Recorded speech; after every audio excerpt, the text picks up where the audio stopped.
Well, hello more. Wimsa and Shaw in Tokyo. The mission was a genuine grain bag over in a shifa misa, Gaeilge, agus couple of show, agus Marchintu, Diane Scalch in the Gloch, I can am here that the Shamat na fuer. Galant and Shaw. The Scalvig and Shaw was mine yet to see a genuine Carol the Nollag. Agus Gaeilge Gaeilge me Jesha lagu fachanye buya has more or the cash planal tanga Chanainn.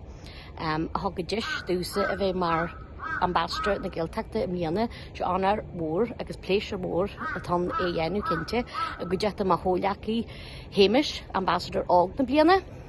Bhí blian deachar agan agus níor ma deab do buile le chéile ar agus a bóiling. So tas lusum go min blian seamach róin wad níos ar agus gúismid níos mó radí thar siúl.